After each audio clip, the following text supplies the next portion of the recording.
அந்த பால் பட்டு ஒரு செடி உடஞ்சி அதுலேருந்து ஒரு பூ தனியாக விழுந்துருச்சு. அதை பார்த்து அந்த பாட்டிக்கு வந்து சிறு சிறுனே இருக்கிற பாட்டிக்கு ரொம்ப உடஞ்சி போய் அழுதாங்க. அவங்க ஹஸ்பண்ட் இறந்த போது எப்படி அழுதாங்களோ அதே மாதிரி அன்றைக்கி உட்காந்து அழுதாங்க. அதை பார்த்த ஒரு குட்டி பையன், நம்மளால் ஒருத்தவங்க கஷ்டப்பட்டுட்டாங்களே, நம்ம இங்கே விளையாடாம இருந்துக்கலாமே, நம்ம தப்பு பண்ணிட்டோமேனு ஒரு உறுத்தலாக இருந்துச்சு. அதே மாதிரி அவன் வீட்டில் ஒரு செடி வளர்த்தான்.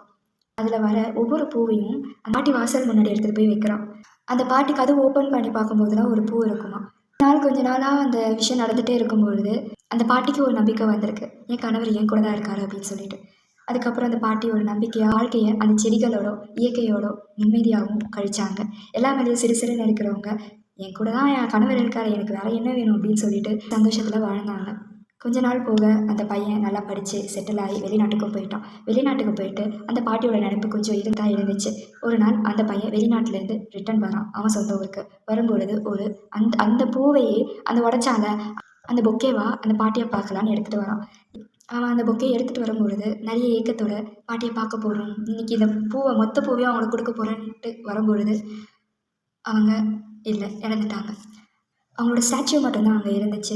அந்த ஸ்டாச்சுவில் என்ன தெரியுமா இருந்துச்சு, every flower she received she returned as love. அவங்க எல்லா ஃப்ளவரையும் எடுத்துக்கிட்டாங்க. கதுவாண்ட வைக்கிற எல்லா ஃப்ளவரையும் அவங்க எடுத்துக்கிட்டு அவங்க அதை ரிட்டனாக லவ்வாக கொடுத்துருக்காங்க. எப்படி தெரியுமா, அந்த பையன் தான் அந்த ஃப்ளவரை வச்சான்ட்டு அந்த பாட்டிக்கும் தெரியாது.